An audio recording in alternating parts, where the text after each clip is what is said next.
ರತ್ನರಹಸ್ಯ ವಿಶೇಷ ಕಾರ್ಯಕ್ರಮಕ್ಕೆ ಸ್ವಾಗತ. ನಾನು ಶಕುಂತಲಾ. ಈ ಹಿಂದೆ ಎಲ್ಲ ಹೇಳ್ತಾ ಇದ್ರು ಮನೆ ಕಟ್ಟಿ ನೋಡು ಮದುವೆ ಮಾಡಿ ನೋಡು ಅಂತ. ಇತ್ತೀಚಿನ ದಿನಗಳಲ್ಲಿ ಜನರು ಹೇಳ್ತಿದ್ದಾರೆ ಮನೆ ಏನ್ರಿ ಅರಮನೆನೇ ಕಟ್ಬಿಡ್ತೀವಿ ಆದರೆ ಮಕ್ಕಳಾಗ್ತಿಲ್ವಲ್ಲ ಅಂತ ಹೇಳ್ತಿರ್ತಾರೆ. ಮಕ್ಕಳಾಗದೇ ಇರೋದಕ್ಕೆ ಅನೇಕ ರೀತಿ ಸಮಸ್ಯೆಗಳು ಬಂದೊದಗ್ತಾ ಇದೆ. ಜಾತಕದ ವಿಚಾರವಾಗಿ ನೋಡೋದಾದರೆ ಅನೇಕ ರೀತಿಯ ಕರ್ಮಫಲಗಳನ್ನು ಅನುಭವಿಸ್ತಾ ಇರೋರಿಗೂ ಕೂಡ ಈ ರೀತಿ ಸಮಸ್ಯೆಗಳು ಸಹಜವಾಗಿರುತ್ತೆ. ಹಾಗಾದರೆ ಯಾವುದೇ ಕರ್ಮಫಲಗಳು, ಅದಕ್ಕೆ ಪರಿಹಾರಗಳಿಗೆ ಏನು ಮಾಡಿಕೊಳ್ಬೇಕು, ಈ ಬಗ್ಗೆ ಇವತ್ತಿನ ಕಾರ್ಯಕ್ರಮ ಬೆಳಕು ಚೆಲ್ಲುತ್ತೆ. ಈ ಬಗ್ಗೆ ಮಾತನಾಡೋದಕ್ಕೆ doctor of astro gems and ಜ್ಯುವೆಲ್ಸ್ನ the king of gemstone doctor Yakub Abidi ಅವರನ್ನು ಮುಟ್ಟಿದ್ದಾರೆ. ಕಾರ್ಯಕ್ರಮಕ್ಕೆ ಸ್ವಾಗತ ತಮಗೆ.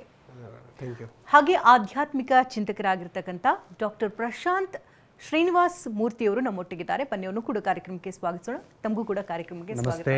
ಓಂ ಜ್ಞಾನಾನಂದಮಯಂ ದೇವಂ ನಿರ್ಮಲಾ ಸ್ಫಟಿಕಾಕೃತಿಂ ಆಧಾರಂ ಸರ್ವ ವಿದ್ಯಾನಾಂ ಹಯಗ್ರೀವಂ ಉಪಾಸ್ಮಹೇ. ಸಹಜವಾಗಿ ಇತ್ತೀಚಿನ ದಿನಗಳಲ್ಲಿ ನೋಡೋದಾದ್ರೆ ವೆಲ್ ಸೆಟಲ್ಡ್ ಆಗಿರ್ತಾರೆ, ಕೆಲಸದಲ್ಲೂ ಕೂಡ ಉನ್ನತ ಮಟ್ಟದಲ್ಲಿದ್ದೀವಿ, ಬ್ಯಾಂಕ್ ಬ್ಯಾಲೆನ್ಸ್ ಕೂಡ ಇದೆ, ಫೈನಾನ್ಷಿಯಲಿ ಸ್ಟ್ರಾಂಗ್ ಆಗಿದ್ದೀವಿ, ಎಲ್ಲ ಇದ್ರೂ ಕೂಡ ಮಕ್ಕಳಾಗ್ತಿಲ್ಲ. ಇದು ಸಹಜ ಸಮಸ್ಯೆ ಅನಿಸ್ಬಿಟ್ಟಿದೆ. ಪ್ರತಿಯೊಂದು ರೋಡಲ್ಲೂ ಕೂಡ IVF ಸೆಂಟರ್ಗಳು ತಲೆ ಎತ್ತಿ ನಿಂತಿದೆ. ಅಷ್ಟರ ಮಟ್ಟಿಗೆ ದೊಡ್ಡ ಸಮಸ್ಯೆ ಆಗೋಗಿದೆಯಾ ಅನ್ನುವಂಥ ಆತಂಕ ಕೂಡ ಮೂಡ್ತಾ ಇದೆ. ಈ ಜಾತಕದ ವಿಚಾರವಾಗಿ ನೋಡೋದಾದರೆ ಈ ಮಕ್ಕಳಾಗ್ತಿಲ್ಲ ಅಂತಂದರೆ ಯಾಕಿರಬಹುದು ಅಂತ ಅನಿಸುತ್ತೆ.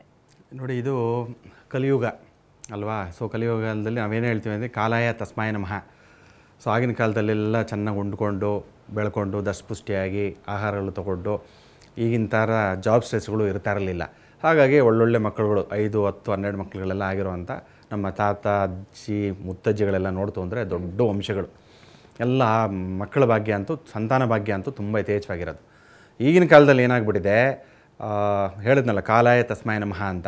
ಇವಾಗ ತೊಗೊಂಡು ಅಂದರೆ ಮಕ್ಕಳು ಮಾಡ್ಕೊಳ್ಳೋದೇ ದೊಡ್ಡದು. ಮದುವೆ ನೀವು ಹೇಳ್ದಂಗೆ ಮದುವೆ ಮಾಡ್ಕೊಂಡ್ಬೋದು, ಹುಡುಗಿ ಸಿಗುತ್ತೆ, ಹುಡುಗ ಸಿಗುತ್ತೆ, ಮದುವೆ ಮಾಡ್ಕೊಂಡ್ಬಿಡ್ಬೋದು, ಮನೆ ಕಟ್ಕೊಂಡ್ಬಿಡ್ಬೋದು. ಬಟ್ ಆದರೆ ಮಕ್ಕಳು ಮಾಡ್ಕೊಳ್ಳೋದು ಬಹಳ ಹೆಣಗಾಡ್ತಾರೆ. ಇವಾಗ ನೋಡಿ, ಎಲ್ಲ ನಾಯಿ ಕೊಡೆ ಬಂದಂಗೆ ಫರ್ಟಿಲಿಟಿ ಸೆಂಟರ್ಗಳು ಸುಮಾರು ಬೆಂಗಳೂರಲ್ಲೇ ತೊಗೊಂಡ್ರೆ ಸುಮಾರು 50-60ಕ್ಕೆ ಮೇಲೆ ಇದೆ. ಏನಕ್ಕೆ ಅದು ಆಗ್ತಾಯಿದೆ ಅಂತಂದರೆ, ಜಾತಕದ ಪ್ರಕಾರ ನಾವು ಅನಲೈಸ್ ಮಾಡ್ತು ಅಂತಂದರೆ ಮೇಯ್ನು ಒಂದು ಜೀವ ಹುಟ್ಟಬೇಕು ಅಂದರೆ ಯಾರು ಕಾರಣ ಅಂತಂದರೆ ಸೂರ್ಯ ಭಗವಾನ್ ಅಲ್ವಾ. ಅವನ ಸೂರ್ಯನ ಕಿರಣ ಬೀಳ್ತಾ ಇದ್ದರೆ ಒಂದು ಬೀಜ ಕೂಡ ಮೊಳಕೆ ಹೊಡೆಯಲ್ವಂತೆ, ಒಂದು ಪ್ರಾಣಿ ಕೂಡ ಹುಟ್ಟಲ್ವಂತೆ. ಹಾಗಾಗಿ ಆ ಆತ್ಮವನ್ನು ಕೊಡಬೇಕು. ಯಾಕಂದರೆ ನಮಗೆ ಒಂದು ಆತ್ಮ ಬಂದು ಬಿದ್ದಾಗ ಹೊಟ್ಟೆಯಲ್ಲಿ, ಹೆಣ್ಣುಮಕ್ಕಳ ಮಟ್ಟೆಯಲ್ಲಿ, ಆವಾಗ ಒಂದು ಮಗುವಾಗಿ ಕನ್ವರ್ಟ್ ಆಗುತ್ತೆ. ಕರೆಕ್ಟಾ? ಹಾಗಾಗಿ ಆತ್ಮ ಇಂಪಾರ್ಟೆಂಟ್ ಆಗುತ್ತೆ, ಸೂರ್ಯ ಇಂಪಾರ್ಟೆಂಟ್ ಆಗ್ತಾನೆ. ಮತ್ತು ಅದಕ್ಕೆ ಒಂದು ಜೀವ ಬರಬೇಕು. ಜೀವ ಅಂತಂದರೆ ಒಂದು ಫಿಸಿಕಲ್ ಬಾಡಿ, ಒಂದು ದೇಹ ಬರಬೇಕು ಅಂದರೆ ಗುರು ಇಂಪಾರ್ಟೆಂಟ್ ಆಗುತ್ತೆ. ಅದಕ್ಕೆ ಅವರಿಬ್ಬರು ಬಹಳ ವಿಶೇಷವಾಗಿ ತುಂಬ ಇಂಪಾರ್ಟೆಂಟ್ ಆಗುತ್ತೆ ಜಾತಕದಲ್ಲಿ.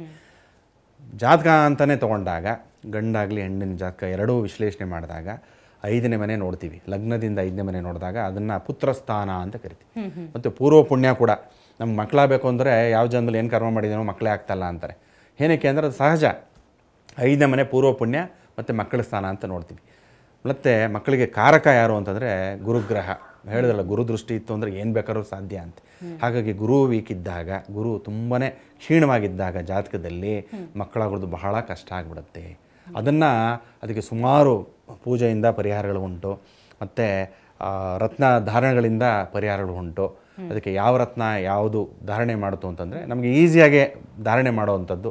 ಸದಾ ನಮ್ಮ ಜೊತೆಯಲ್ಲಿ ಆ ಒಂದು ವೈಜ್ಞಾನಿಕವಾಗಿ ನೋಡ್ತು ಅಂತಂದರೆ ಒಂದು ಕಂಪನಿಗಳಿರುತ್ತೆ. ಆ ಗ್ರಹಗಳ ಕಂಪನಿಗಳು ನಮ್ಮ ಮೈಗೆ ಬಂದಾಗ ಏನಾಗುತ್ತೆ, ಅದೊಂದು ಥೆರಪಿ ಅಂತ ಕರಿತೀವಿ ನಾವು, ವೈಬ್ರೇಷನ್ ಥೆರಪಿ. ಆ ವೈಬ್ರೇಷನ್ ಥೆರಪಿನೇ scientific name for gem stones. ಅದು ಯಾವ ಜಮ್ ಸ್ಟೋನ್ಸು ಏನು ಅಂತ ಯಾಕೂಬ್ ಅವರು ಹೇಳ್ತಾರೆ. ಯಾಕೂಬ್ ಅವರೇ ಈ ಬಗ್ಗೆ ತಿಳಿಸ್ಕೊಡಿ. ಸರ್ ನಮಸ್ತೆ. ಈ ರತ್ನ ರಹಸ್ಯ ಕಾರ್ಯಕ್ರಮಕ್ಕೆ ಸ್ವಾಗತ. ಇವತ್ತು ಏನಂದರೆ ಚಿಲ್ಡ್ರನ್ಸ್ ಬಗ್ಗೆ ಮಾತಾಡ್ತಾ ಇದ್ದೀವಿ. ಗುರುಜಿ ಹೇಳಿದ ಪ್ರಕಾರ ಯಾವ ಸೊಲ್ಯೂಷನ್ ಇದೆ ಅಂತ ನೋಡಿ. ಗುರುಗ್ರಹದ ಜೆಮ್ಸ್ಟೋನ್ ಬಂದುಬಿಟ್ಟು ಕನಕ ಪುಷ್ಪರಾಗ. ಕನಕ ಪುಷ್ಪರಾಗನಲ್ಲಿ ಏನಾಗುತ್ತೆ ಅಂದರೆ it's a planet of victory, it's A planet of bravery. ಏನಾಗುತ್ತೆ ಅಂದರೆ ನಿಮ್ಗೆ ಏನೋ ಡಿಲೇ ಆಗ್ತಾ ಇದೆ ನಿಮ್ಮ ಜೀವನದಲ್ಲಿ, ಡಿಲೇ ಯಾವುದೊಂದು ಕೆಲಸ ಸ್ಟಾರ್ಟ್ ಮಾಡ್ತಾ ಇದ್ದೀರಿ, I mean you are not getting success in a life, ಅದೊಂದು ಕ್ವಶನ್ ಇದೆ. ಸೆಕೆಂಡ್ ಒನ್, ಯಾವುದು ನೀವು ಬರ್ತ್ಗೆ ನೀವು ಟ್ರೈ ಮಾಡ್ತಾ ಇದ್ದೀರಾ, ಅದು ಡಿಲೇ ಆಗ್ತಾ ಇದೆ. It might be some medical problem ಇರ್ಬೋದು, it might be some health issue ಇರ್ಬೋದು, it might be some physical problem it might be some spiritual problem. There are many causes problem in your daily life. ಇದೆಲ್ಲ ಸಮಸ್ಯೆಗಳಿಗೆ ಒಂದೇ ಒಂದು ಗುರುಜಿ ಹೇಳಿದ ಪ್ರಕಾರ, ಗುರು ನಿಮ್ಮ ಜಾತಕನಲ್ಲಿ strong ಇದೆ ಅಂದರೆ ಎಲ್ಲ ಆಟೋಮೆಟಿಕ್ಲಿ ಸ್ಟ್ರಾಂಗ್ ಆಗ್ತಾನೆ ಇರುತ್ತೆ. ಗುರುಗೆ ಸ್ಟ್ರಾಂಗ್ ಮಾಡಬೇಕು ಅಥವಾ ಚೈಲ್ಡ್ ಬರ್ತ್ಗೆ ಸ್ಟ್ರಾಂಗ್ ಮಾಡಬೇಕಂದ್ರೆ one of the best remedy ಅಂದರೆ ಅದು ಬಂದುಬಿಟ್ಟು ಕನಕ ಪುಷ್ಪರಾಗ ಅಂತ ನಾನು ಹೇಳ್ತೀನಿ. ಎಲ್ಲರಿಗೆ ಕಾಮನ್ ಆಗಿ ಕೊಟ್ಟಿರೋದು ಸೊಲ್ಯೂಷನ್ ಯಾವುದು ಅಂದರೆ ಅದು ಬಂದುಬಿಟ್ಟು ಕನಕ ಪುಷ್ಪರಾಗ. ಫಸ್ಟ್ ಪಾಯಿಂಟ್, ಗಂಡ ಹೆತ್ತಿ ಜೊತೆ ಜಗಳ ಆಗ್ತಾ ಇದೆ, ಪ್ರೀತಿ ವಿಶ್ವಾಸ ಇಲ್ಲ, ಟ್ರಸ್ಟ್ ಇಲ್ಲ, ಬಾಂಡಿಂಗ್ ಇಲ್ಲ, ಅದೆಲ್ಲ ಇಲ್ಲ ಅಂದರೆ ಒಂದು basic and one of the easiest remedy ಅದು ಬಂದುಬಿಟ್ಟು ರೋಸ್ ಕ್ವಾರ್ಟ್ಸ್ ಜೆಮ್ ಸ್ಟೋನ್ ಅಂತ ಇರುತ್ತೆ. ರೋಸ್ ಕ್ವಾರ್ಟ್ಸ್ ಜೆಮ್ ಸ್ಟೋನ್ ನಿಮ್ಮ ಮನೆಯಲ್ಲಿ ಇಟ್ಕೊಳ್ಳಿ, one of the beautiful sign for happiness ಅಂತ ಹೇಳ್ತೀವಿ. ಸೆಕೆಂಡ್ ಪಾಯಿಂಟ್, ಇವಾಗ ಈ ಸೊಲ್ಯೂಷನ್ಸ್ಗೆ one of the best gem stone ಅಂತ ನಾವು ಏನು ಕನ್ಸಿಡರ್ ಮಾಡ್ತೀವಿ ಅದು ಬಂದುಬಿಟ್ಟು ಕನಕ ಪುಷ್ಪರಾಗ ಹೇಳ್ತೀವಿ. ಕನಕ ಪುಷ್ಪರಾಗ ಗಂಡೂ ವೇರ್ ಮಾಡ್ಬೋದು, ಹೆಂಡತಿನೂ ವೇರ್ ಮಾಡ್ಬೋದು, ಇಬ್ಬರೂ ವೇರ್ ಮಾಡ್ಬೋದು. ಅದ್ರ ಜೊತೆ ನೀವು ರೂಬಿದು ಜೆಮ್ ಸ್ಟೋನ್ ಕಾಯಿನ್ ಜಾಯಿನ್ ಮಾಡಿಬಿಟ್ಟು ಎರಡು ಕನಕ ಪುಷ್ಪರಾಗ ಮತ್ತು ರೂಬಿ ಎರಡನ್ನೂ ಒಂದೇ ಸತಿ ನೀವು ವೇರ್ ಮಾಡ್ತಾ ಇದ್ದೀರಾ, that is call a beautiful combination. It will work as a miracle in a life. ಇದು ಎರಡು ಕಾಂಬಿನೇಷನ್ ವೇರ್ ಮಾಡಿಬಿಟ್ಟು ನಿಮ್ಮ ಲೈಫ್ನ ಒಂದು ಸತಿ ನೀವು ಟ್ರೈ ಮಾಡಿ, you can change a life as a miracle ಅಂತ ನಾವು ಹೇಳ್ತೀವಿ. ಕನಕ ಪುಷ್ಪರಾಗ ಮತ್ತು ರೋಸ್ ಕಾರ್ಡ್ ಜೆಮ್ ಸ್ಟೋನ್ ಅಂತ ಹೇಳ್ತಾ ಇದ್ರು. ಇದನ್ನು ಧಾರಣೆ ಮಾಡೋದ್ರಿಂದ ಈ ಮಕ್ಕಳಾಗುವಂತಹ ನಿಟ್ಟಿನಲ್ಲಿ ಹೇಗೆ ಹೆಲ್ಪ್ ಮಾಡುತ್ತೆ ಅಂತ ಹೇಳ್ತೀರಿ? ಅದು ಗುರುಗ್ರಹ ಅಂತಂದರೆ ನಾವು ಹೇಳಿದ್ವಲ್ಲ, ಅದು ಜೀವಕಾರಕ ಮತ್ತು ಮಕ್ಕಳ ಕಾರಕನೂ ಅಷ್ಟೇ, ಸಂತಾನ ಕಾರಕ ಕೂಡ ಗುರು ಆಗಿಬಿಡ್ತಾನೆ. ಅಂದರೆ ಅದನ್ನು ಒಂದು ಮಕ್ಕಳನ್ನ ಪ್ರೊಡ್ಯೂಸ್ ಮಾಡೋವಂಥದ್ದು, ಅಂದರೆ ಫರ್ಟಿಲಿಟಿ ಇಂಪ್ರೂವ್ ಮಾಡೋವಂಥ ಶಕ್ತಿ ಆ ವೈಬ್ರೇಷನ್ಸ್ಗಿರುತ್ತೆ. ಆ ಒಂದು ರತ್ನ ಧಾರಣೆ ಮಾಡಿದಾಗ ಏನಾಗುತ್ತೆ, ಅದೊಂದು ಪರ್ಟಿಕ್ಯುಲರ್ ಫ್ರೀಕ್ವೆನ್ಸಿಲಿ ವರ್ಕ್ ಆಗ್ತಾ ಇರುತ್ತೆ. ನಮಗೆ ಹೇಗೆ ಮೊಬೈಲು ನಾವೀಗ ರಿಸೀವ್ ಮಾಡ್ತೀವಿ ನಮ್ಗೆ ಗೊತ್ತಾಗಲ್ಲ, ಆ ತರಂಗಾತ್ರಗಳು ಹೇಗೆ ಬರುತ್ತೋ ಅದು ಮೈಯೊಳಗಡೆ ಅದು ಹೋಗ್ತಾ ಇರುತ್ತೆ. ಆ ಗಂಡಾಗಲಿ ಅಂದರೆ ಒಂದು ಹಣ್ಣುಗಳ ಒಂದು ಕ್ವಾಲಿಟಿ, ಒಂದು ಶಕ್ತಿಯನ್ನು ಮಾಡೋವಂಥದ್ದು, ಇನ್ನೊಂದು ಗಂಡಸರಲ್ಲಿ ವೀರ್ಯಾಣುಗಳನ್ನು ಒಂದು ಶಕ್ತಿಯನ್ನು ಬಲವರ್ಧನೆ ಮಾಡುವಂಥದ್ದು, ಆ ಶಕ್ತಿ ಎಲ್ಲ ತಾನಾಗಿ ತಾನೇ ಬರ್ತಾ ಇರುತ್ತೆ.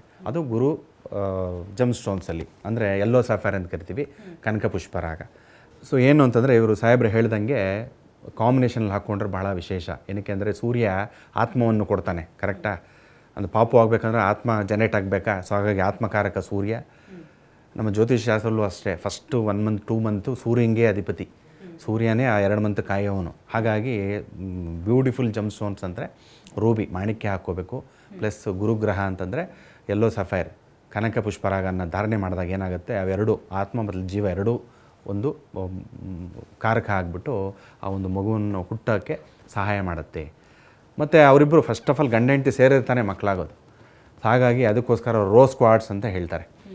ರೋಸ್ ಕ್ವಾರ್ಟ್ಸ್ ಅಂತಂದರೆ ಅದನ್ನು ನೋಡೋಕ್ಕೆ ಬಹಳ ಒಂಥರ, ನಾವು ಚಿಕ್ಕ ಹುಡುಗರಿದ್ದಾಗೆಲ್ಲ ಮಿಠಾಯಿ ಮಾರ್ಕೊಂಬರೋರು, ಅದನ್ನು ನೋಡಿದ ತಕ್ಷಣ ಒಂಥರ ತಿನ್ಬಿಡೋಣ ಅನಿಸುತ್ತೆ, ಅಷ್ಟು ಸೊಗಸಾಗಿರುತ್ತೆ ಅದು. ಮಲಗಿರೋ ಜಾಗದಲ್ಲಿ ಮನೆಯಲ್ಲಿ ಎಲ್ಲ ಕಡೆ ರೋಸ್ ಕ್ವಾರ್ಟ್ಸ್ ಇಟ್ಕೊಳ್ಳಿ, ಯಾಕಂದ್ರೆ ಅದರದ್ದು ವೈಬ್ರೇಷನ್ಸೂ ತುಂಬ ಚೆನ್ನಾಗಿರುತ್ತೆ. ಅದು ಇಟ್ಕೊಂಡಾಗ ಏನಾಗುತ್ತೆ, ಮನೆಯಲ್ಲಿ ನೋಡಿ ಬೇಕಾದ್ರೆ ಯಾರ ಮನೇಲಿ ಜಗಳ ಆಡ್ತಾ ಇರ್ತಾರೆ ಗಂಡ ಹೆಂಡತಿ, ಇಲ್ಲಾಂತಂದರೆ ಮಕ್ಕಳು ಅಜ್ಜಿ ತಾತ, ಏನೋ ಒಂಥರ ಮನೆಯಲ್ಲಿ ಶಾಂತಿನೇ ಇರಲ್ಲ, ಮನೆಗೆ ಹೋಗೋಕ್ಕೆ ಅನಿಸಲ್ಲ, ಮನೆಗೆ ಹೋಗ್ಬೇಕೆ ಅಂತಲೇ ಅನಿಸಲ್ಲ. ನಿಧಾನಕ್ಕೆ ಹೋಗೋದ್ರೆ ಆಯಿತು, ಮನೇಲಿ ಹೋದರೆ ಕಿರಿಕಿರಿ ಅಪ್ಪ ಅಂತ ಎಲ್ಲ ಮಾತಾಡೋದು ಸಹಜ ಅಲ್ವಾ.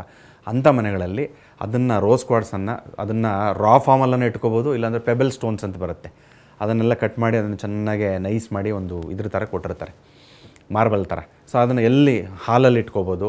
ಗಂಡ ಹೆಂಡತಿ ಎಸ್ಪೆಷಲಿ ಅದು ಡಕ್ಸ್ ಬರುತ್ತೆ, ಅರ್ಥ ಆಯ್ತಾ, ಬಾತುಕೋಳಿಗಳು ಬರುತ್ತೆ, ಅದು ಮ್ಯಾಂಡ್ರಿನ್ ಡಕ್ಸ್ ಅಂತ ಕರಿತೀವಿ. ವಾಸ್ತುಶಾಸ್ತ್ರದ ಪ್ರಕಾರ ಕೂಡ ಎರಡು ಒಂದರೊಂದು ನೋಡೋ ಥರ ಅದರಲ್ಲೂ ಕೂಡ ರೋಸ್ ಕ್ವಾರ್ಟ್ಸಲ್ಲಿ ಮಾಡಿರ್ತಾರೆ. ಅದು ಬಹಳ ವಿಶೇಷವಾಗಿ ನಮ್ಮ ಶೋರೂಮಲ್ಲಿ ಸಿಗುತ್ತೆ. ಅದನ್ನು ಕೂಡ ಬೆಡ್ರೂಮಲ್ಲಿ ಇಟ್ಕೊಂತು ಅಂತಂದರೆ ಗಂಡ ಹೆಂಡತಿ ಪರಸ್ಪರ ಯಾವಾಗಲೂ ಪ್ರೀತಿ ಇರುತ್ತೆ. ಆ ಪ್ರೀತಿ ಇದ್ದಾಗಲೇ ಒಬ್ಬರು ಸೇರಿದಾಗಲೇ ಮಕ್ಕಳಾಗುವಂಥದ್ದು, ಅದು ಕೂಡ ಸಹಾಯ ಆಗುತ್ತೆ. ಸೊ ವೀಕ್ಷಕರೇ, ನೀವು ಕೂಡ ಕಾರ್ಯಕ್ರಮವನ್ನು ನೋಡ್ತಾ ಇದ್ರೆ ಸ್ಕ್ರೀನ್ ಮೇಲೆ ಈಗಾಗಲೇ ನಂಬರ್ ಕೂಡ ಡಿಸ್ಪ್ಲೇ ಆಗ್ತಾ ಇದೆ. ಡಾಕ್ಟರ್ ಆಫ್ ಆಸ್ಟ್ರೋ ಜೆಮ್ಸನ್ ಜ್ಯುವೆಲ್ಸ್ಗೆ ನೀವೇನಾದರೂ ಭೇಟಿ ಕೊಡಬೇಕು ಅಥವಾ ಅಲ್ಲಿ ಬಗ್ಗೆ ಮಾಹಿತಿಯನ್ನು ತಗೊಳ್ಬೇಕು ಅಂದರೆ ಸ್ಕ್ರೀನ್ ಮೇಲೆ ಕಾಣ್ತಾ ಇರುವಂತಹ ನಂಬರ್ಗೆ ಕರೆಯನ್ನು ಮಾಡಬಹುದು. ಇನ್ನು ತುಂಬ ಜನ ರೆಮಿಡಿಗಳನ್ನ ಮಾಡ್ಕೊಂಡಿರ್ತಾರೆ, ಎಷ್ಟೋ ದೇವಸ್ಥಾನಗಳಿಗೆ ಹೋಗಿರ್ತಾರೆ, ಹರಕೆಗಳನ್ನು ಕಟ್ಟಿರ್ತಾರೆ, ಡಾಕ್ಟರ್ ಹತ್ರ ಹೋಗಿರ್ತಾರೆ. ಸೊ ಈ ಎಲ್ಲ ಸಮಸ್ಯೆಗಳಿಂದ ಯಾವುದೇ ರೀತಿ ಪ್ರಯೋಜನ ಕಾಣ್ತಿಲ್ಲ ಅನ್ನೋರು ಈ ಜೆಮ್ ಸ್ಟೋನನ್ನು ಧಾರಣೆ ಮಾಡೋದ್ರಿಂದ ಎಷ್ಟು ದಿನಗಳಲ್ಲಿ ನಾವು ರಿಸಲ್ಟನ್ನು ಕಾಣಬಹುದು ಅಂತೀವಿ? ಯೂಶ್ವಲಾಗೆ ನಾವೇನು ಹೇಳ್ತೀವಿ ಅಂತಂದರೆ ಮಿನಿಮಮ್ ಒಂದು ಮಂಡಲ 48 ದಿನ ಅಂತೀವಿ, ಇಲ್ಲ ಅಂತಂದರೆ 90 ದಿನ, ಮಿನಿಮಮ್ 3 ತಿಂಗಳು ಅಷ್ಟು ಅವ್ರನ್ನ ಮಾಡ್ಕೋಬೇಕು. ಅದು ಏನಂತಂದರೆ ಕೆಲವ್ರು ಏನಿಗೆ ಭ್ರಮೆ ಅಂತಂದರೆ ಜಮ್ಸೂನ್ ಹಾಕೊಂಡ್ಬಿಟ್ರೆ ಸಾಕ್ಬಿಡು, ಇನ್ನೇನು ಮಾಡೋ ಅವಶ್ಯಕತೆ ಇಲ್ಲ, ನಾವು ಟ್ರೀಟ್ಮೆಂಟ್ ತೊಗೊಳ್ಳೋ ಅವಶ್ಯಕತೆ ಇಲ್ಲ, ದೇವ್ರ ಅವಶ್ಯಕತೆ ಇಲ್ಲ. ಇದೇನೆಂದರೆ ಕಾಸ್ಮಿಕ್ ಎನರ್ಜಿ ಪ್ಲೇ ಇದು. ಅಂದರೆ ದೈವಶಕ್ತಿ ಬರ್ತಾ ಇರುತ್ತಲ್ಲ, ಆ ದೈವಶಕ್ತಿಗೆ ನಾವು ಅನುಗುಣವಾಗಿ ನಾವು ಹೋಯಿತು ಅಂತಂದರೆ ಏನಾಗುತ್ತೆ, ಅದನ್ನು ನಮ್ಮ ಜೊತೆ ಕರ್ಕೊಂಡೋಗ್ಬಿಡುತ್ತೆ ವಿಧಿ. ಅದು ನಾವು ಇದು ಹಾಕೊಂಡ್ಬಿಟ್ರೆ ಸಾಕು, ಅವ್ರು ಹೇಳ್ಬಿಟ್ಟಿದ್ದಾರೆ ಅಂದ್ಬಿಟ್ಟು ಆಮೇಲೆ ಆಗಲಿಲ್ಲ ಮಾಡಲಿಲ್ಲ ಅಂತ ಹೇಳ್ತಾರೆ. ಅಂದರೆ ಎಲ್ಲನೂ ಇಂಪಾರ್ಟೆಂಟು. ಇವಾಗ ಪೂಜೆ ಪುನಸ್ಕಾರ ಮಾಡಿರ್ತೀರ, ಅದರದ್ದು ಒಂದು ನಿಯಮ ನಿಷ್ಠೆ ಇರುತ್ತೆ, ಅದನ್ನು ಪಾಲಿಸ್ಕೊಳ್ಬೇಕು. ಆಮೇಲೆ ನೀವೊಂದು ಔಷಧಿ ತಗೋತಾ ಇರ್ತೀರಾ ಡಾಕ್ಟ್ರ್ ಹತ್ರ, ಅದನ್ನು ಅಷ್ಟೇ ನಿಯಮನಿಷ್ಠೆಯಿಂದ ಕರೆಕ್ಟಾಗಿ ಪಾಲನೆ ಮಾಡ್ಕೋಬೇಕು. ಆಮೇಲೆ gem stones it is a catalyst ಅಂತ. ನೀವು ಏನು ತೊಗೊತಾ ಇರ್ತೀವಿ, ಕೆಟಲಿಸ್ಟ್ ಏನು ಅದು ಡೆಫಿನೇಷನ್ ಅಂತಂದರೆ ಅದನ್ನು ಶೀಘ್ರಗತಿ ಮಾಡೋಕ್ಕೋಸ್ಕರ ಉಪಯೋಗಿಸುವಂಥದ್ದನ್ನೇ ಕೆಟಲಿಸ್ಟ್ ಅಂತ ಆಂಗ್ಲ ಪದ ಉಪಯೋಗಿಸ್ತಾರೆ. ಸೊ ಹಾಗಾಗಿ ಇಟ್ ವಿಲ್ ಬಿಕೆ ಬೂಸ್ಟರ್. ನೀವು ಸಿಗ್ನಲ್ ವೀಕ್ ಬರ್ತಾ ಇರುತ್ತೆ, ಮನೇಲಿ ಕೇಳಿಸೋದೇ ಇಲ್ಲ, ಹಲೋ ಹಲೋ ಅಂತ ಇರ್ತೀರ, ಬೇರೆಯವ್ರು ಕೇಳಿಸಲ್ಲ. ಅವಾಗ ಏನು ಮಾಡ್ತೀರಿ, ಅದೊಂದು ಡಿವೈಸ್ ಅವೈಲಬಲ್ ಇದೆ ಅಲ್ವಾ, ಅದನ್ನು called as A signal boosters ಅಂತ. ನಾವು 4 ಮೂಲಗಳಲ್ಲಿ ಹಾಕೊಂಡ್ರೆ ಬೂಸ್ಟ್ ಮಾಡುತ್ತೆ, ಅವು ನಿಮ್ಗೆ ಚೆನ್ನಾಗಿ ಕೇಳಿಸುತ್ತೆ. ಹಾಗಾಗಿ ನೀವು ಈ ಜಮ್ಸ್ಟೋನ್ಸ್ ಏನು ವೇರ್ ಮಾಡ್ತೀರಾ, ಸೊ ಹಾಗಾಗಿ ನೀವು ಪೂಜೆ ಪುನಸ್ಕಾರನೂ ಇಂಪಾರ್ಟೆಂಟ್ ಆಗುತ್ತೆ. ಮತ್ತು ಮೆಡಿಸಿನ್ಸ್ ಏನು ಕೊಡ್ತಾರೋ ಗಂಡು ಹೆಣ್ಣು ಇಬ್ಬರು ತೊಗೋಬೇಕು. ಕೆಲವ್ರು ನೆಗ್ಲೆಕ್ಟ್ ಮಾಡ್ತಾರೆ, ನನ್ನಲ್ಲಿ ಏನು ಪ್ರಾಬ್ಲಮ್ ಇಲ್ಲ ಬಿಡು ನಾನೇ ತೊಗೋಬೇಕು. ಹೆಣ್ಮಕ್ಳಲ್ಲಿ ಯೂಶಲಿ ಮಕ್ಕಳು ಆಗದೆ ಇರೋ ಟೈಮಲ್ಲಿ ಫರ್ಟಿಲಿಟಿ ಬೂಸ್ಟರ್ ಆಗಿ ಐರನ್ ಟ್ಯಾಬ್ಲೆಟ್ಸ್ ಚೆನ್ನಾಗಿ ಕೊಡ್ತಾರೆ. ಹಣ್ಣು ತರಕಾರಿಗಳು ಚೆನ್ನಾಗಿ ತಿನ್ನಿ, ಸೊಪ್ಪು ಅವೆಲ್ಲ ಚೆನ್ನಾಗಿ ತಿನ್ನಿ ಅಂತ ಹೇಳ್ತಾರೆ. ಅವೆಲ್ಲ ಪಾಲನೆ ಮಾಡಬೇಕು. ಅದೆಲ್ಲ ಪಾಲನೆ ಮಾಡಿ ಇದನ್ನು ಕೂಡ ಆದಾಗ it will just support it. ಇದು ಒಂದೇ ಹಾಕ್ಕೊಂಡು ನೀವು ಎಕ್ಸ್ಪೆಕ್ಟ್ ಮಾಡಿಬಿಡ್ತೀರಾ, ಅದು ಮಾಡ್ತೀರಾ ಅಂತಂದರೆ ಅದು ತುಂಬ ಡಿಲೇ ಆಗ್ತಾ ಹೋಗುತ್ತೆ. ಸೊ ಹಾಗಾಗಿ ಆ ಬೆನಿಫಿಟ್ಸ್ ಎಲ್ಲ ಬೆನಿಫಿಟ್ಸು ತೊಗೊಂಡಾಗ ನಿಮಗೆ ಶೀಘ್ರ ಫಲ ಸಿಗುತ್ತೆ. ಸೊ ಯಾಕೂಬ್ ಅವರೇ, ನಿಮ್ಮ ಒಂದು ಸ್ಟೋರಲ್ಲಿ ಎಷ್ಟು ಜನರಿಗೆ ಈ ಒಂದು ರೆಮಿಡೀಸ್ನ ಕೊಟ್ಟಿದ್ದೀರಾ? ಸೊ ರಿಸಲ್ಟ್ ಕಂಡಿರೋದಿದೆಯಾ? ಇದ್ರ ಬಗ್ಗೆ ಹಂಚ್ಕೊಳ್ಬೋದು. ಹೌದು, ನಮ್ಮ ಹತ್ರ ಎಷ್ಟೋ ಕಸ್ಟಮರ್ ಬಂದಿದ್ದಾರೆ, ಕನ್ಸಲ್ಟೇಷನ್ ಮಾಡಿದ್ದಾರೆ. ಪ್ರಶಾಂತ್ ಗುರೂಜಿ ಹತ್ರ ಕನ್ಸಲ್ಟೇಷನ್ ಮಾಡಿದ್ದಾರೆ. ನಮ್ಮ ಆಫೀಸ್ನಲ್ಲಿ 2 ಕ್ಯಾಬಿನ್ಸ್ ಇದೆ. ಜೆಮ್ ಕನ್ಸಲ್ಟೆಂಟ್ ಇದೆ, ಅಸ್ಟ್ರೋ ಕನ್ಸಲ್ಟೆಂಟ್ ಇದೆ. ನಮ್ಮ ಜೊತೆ ಚೀಫ್ ಅಸ್ಟ್ರಾಲಜರ್ ಅಂದರೆ ಇದೆಲ್ಲ ಪರಿಚಯ ಮಾಡೋಕ್ಕೆ ಡಾಕ್ಟರ್ ಪ್ರಶಾಂತ್ ಗುರೂಜಿನೂ ಕೂಡ ಅವೈಲೇಬಲ್ ಇದೆ. ಇಲ್ಲಿ ಬಂದುಬಿಟ್ಟು ಗುರೂಜಿ ಹತ್ರ ಕನ್ಸಲ್ಟೇಷನ್ ಕೂಡ ಮಾಡ್ಬೋದು. ಎಷ್ಟೋ ಜನ ನಮ್ಮ ಹತ್ರ ಬಂದಿದ್ದಾರೆ ಕನ್ಸಲ್ಟೇಷನ್ಗೆ, ಇಲ್ಲ ಅಂತ ಇಲ್ಲ. They are getting a good result. ಎಷ್ಟೋ ಜನ ಸ್ವೀಟ್ಸ್ ಬಾಕ್ಸ್ ತೊಗೊಂಡು ಬಂದಿದ್ದಾರೆ. ಸರ್ ಇದೊಂದು ಖುಷಿ ಆಯಿತು ಸರ್, ಇದು ಮಕ್ಕಳೇ ಆಗಿದೆ ಅಥವಾ ಮದುವೆ ಆಗಿದೆ, ಮದುವೆ ಸಮಸ್ಯೆಗಳು ಕೂಡ ಎಷ್ಟೋ ಜನ ನಮ್ಮ ಹತ್ರ ಬಂದಿದ್ದಾರೆ. ಸೊ ದೇರ್ ಆರ್ ಸುಮಾರು ಜನ ಬರ್ತಾ ಇದ್ದಾರೆ. ಸೊ ನಿಮ್ಮಲ್ಲಿ ಖರೀದಿ ಮಾಡೋದ್ರಿಂದ ಏನು ಬೆನಿಫಿಟ್ಸ್ ಜನರಿಗೆ ಅಂತ? ಸೊ ಇದೇನಂದರೆ ಫಸ್ಟ್ ಪಾಯಿಂಟ್ ನ್ಯಾಚುರಲ್ ನಮ್ಮ ಹತ್ರ ಸಿಗುತ್ತೆ. ಏನಕ್ಕಂದರೆ ಎಷ್ಟೋ ಜನಕ್ಕೆ ಒಂದು ರೆಮಿಡಿ ಅಂತ ಇರುತ್ತೆ. If you are getting a tablet, you are getting authentic tablet ಅಂತ ಹೇಳ್ತೀವಿ. You are getting a right tablet ಅಂತ ನಾವು ಹೇಳ್ತೀವಲ್ಲ. ಸೊ ಅದೇ ಥರ ನಮ್ಮ ಹತ್ರ ಏನಿದೆ ಅಂದರೆ 100% ನ್ಯಾಚುರಲ್ ಸ್ಟೋನ್ ನಾವು ಕೊಡ್ತಾ ಇದ್ದೀವಿ. ಮತ್ತು ಆ ಸ್ಟೋನಿಂದ ನಿಮಗೆ ಒಂದು ಗುಡ್ ಎನರ್ಜಿನೂ ಸಿಗ್ತಾ ಇದೆ, ಬೆನಿಫಿಟ್ಸ್ನೂ ಸಿಗ್ತಾ ಇದೆ, ಒಂದು ಕಸ್ಟಮರ್ ರಿಸಲ್ಟೂ ಚೆನ್ನಾಗಿದೆ. ಮೇಜರ್ಲಿ ಅಂದರೆ ಪ್ರಾಬ್ಲಮ್ ಸಾಲ್ವಿಂಗ್. ನಮ್ಮ ಹತ್ರ ಏನಂದ್ರೆ ಪ್ರಾಬ್ಲಮ್ ಸಾಲ್ವಿಂಗ್ ಇದೆ ಇನ್ ಟರ್ಮ್ಸ್ ಆಫ್ ರೆಮಿಡೀಸ್ ಅಂತ ನಾವು ಹೇಳ್ತೀವಿ. ಅಗೇನ್ ಒಂದು ಹೋಲ್ಸೇಲ್ ಡೀಲರ್ ಆಗಿರೋದ್ರಿಂದ ಹೊರಗಡೆ ಮಾರ್ಕೆಟ್ನಲ್ಲಿ ಸಿಗೋದಕ್ಕಿಂತ ನಿಮ್ಮಲ್ಲಿ ಬಂದರೆ ಸ್ವಲ್ಪ ಕಡಿಮೆಗೂ ಸಿಗುತ್ತೆ ಅನ್ನೋದು ಹೇಳ್ತಿದ್ರಿ. ಫಸ್ಟ್ ಪಾಯಿಂಟ್ ಏನಂದರೆ ಅಥೆಂಟಿಸಿಟಿ, ಸೆಕೆಂಡ್ ಅಂದರೆ ನ್ಯಾಚುರಾಲಿಟಿ, ಥರ್ಡ್ ಅಂದರೆ ಹೈ ಕ್ವಾಲಿಟಿ. ನೀವು ಹೇಳಿದ ಪ್ರಕಾರ pricing unbeatable, 100% natural and highest quality ಅಂತ ನಾವು ಹೇಳ್ತೀವಿ. ಇಷ್ಟೊತ್ತು ಕಾರ್ಯಕ್ರಮದಲ್ಲಿ ಭಾಗಿಯಾಗಿ ಹಲವು ವಿಚಾರಗಳ ಬಗ್ಗೆ ಮಾಹಿತಿಯನ್ನು ತಿಳಿಸ್ಕೊಟ್ರಿ. ಧನ್ಯವಾದ ತಮ್ಮಿಬ್ರಿಗೂ. ಧನ್ಯವಾದಗಳು. ಸೊ ವೀಕ್ಷಕರು, ಇಷ್ಟೊತ್ತು ಕಾರ್ಯಕ್ರಮವನ್ನು ನೋಡಿದ್ರಿ. ನಿಮ್ಮಲ್ಲೂ ಕೂಡ ಏನಾದರೂ ಸಂತಾನದ ವಿಚಾರವಾಗಿ ಏನಾದರೂ ತೊಂದರೆಗಳನ್ನು ಅನುಭವಿಸ್ತಾ ಇದ್ರಿ, ಎಷ್ಟೋ ರೆಮಿಡಿಗಳನ್ನು ಮಾಡಿದ್ದೀವಿ ಆದರೆ ಮಕ್ಕಳಾಗ್ತಾ ಇಲ್ಲ ಅಂತ ಅನ್ನೋರು, ಈ ಮಿರಾಕಲ್ ಕಾಣಬೇಕು, ನಿಮ್ಮ ಜೀವನದಲ್ಲಿ ಒಂದು ಲಕ್ಕನ್ನು ಕಾಣಬೇಕು ಅಂತಂದರೆ ರತ್ನ ಧಾರಣೆ ತುಂಬ ಮುಖ್ಯ ಆಗುತ್ತೆ. ಈಗಾಗಲೇ ಹೇಳಿದಂತೆ ರೋಸ್ ಕಾರ್ಡ್ ಜೆಮ್ ಸ್ಟೋನ್ ಆಗಿರ್ಬೋದು, ಅಥವಾ ಹಳದಿ ಅಂದರೆ ಯೆಲ್ಲೋ ಸಫೈರ್ ಆಗಿರ್ಬೋದು, ಈ ವಿಚಾರಗಳ ಬಗ್ಗೆ ಹೆಚ್ಚಿನ ಮಾಹಿತಿಗಳನ್ನು ನೀವೇನಾದರೂ ತಿಳ್ಕೊಳ್ಬೇಕು ಅಂದರೆ ಸ್ಕ್ರೀನ್ ಮೇಲೆ ಕಾಣ್ತಾ ಇರುವಂಥ ನಂಬರ್ಗೆ ಕರೆಯನ್ನು ಮಾಡಬಹುದು. ಜೊತೆಗೆ ಮಲ್ಲೇಶ್ವರಂನಲ್ಲಿ doctor of astro gems and jewels ಇದೆ. ಸೊ ಅಲ್ಲಿ ನೇರವಾಗಿ ಹೋಗಿ ಡಾಕ್ಟರ್ ಪ್ರಶಾಂತ್ ಅವರು ಸಿಗ್ತಾರೆ, ಅವ್ರನ್ನ ಕೂಡ ಭೇಟಿ ಮಾಡ್ಬೋದು. ಯಾಕೂಬ್ ಅವರು ಕೂಡ ಸಿಗ್ತಾರೆ. ನಿಮಗೆ ಸೂಕ್ತವಾದಂಥ ರತ್ನಧಾರಣೆ ಮಾಡೋದನ್ನು ನಿಮ್ಮ ಜೀವನದಲ್ಲೂ ಕೂಡ ಒಳಿತನ ಕಾಣಿ ಅಂತ ಹೇಳ್ತಾ ಈ ಹೊತ್ತಿನ ಕಾರ್ಯಕ್ರಮವನ್ನು ಮುಗಿಸ್ತಾ ಇದ್ದೀವಿ. ನಿರಂತರ ಸುದ್ದಿಗಾಗಿ ನೋಡ್ತಾ ಇರಿ TV9.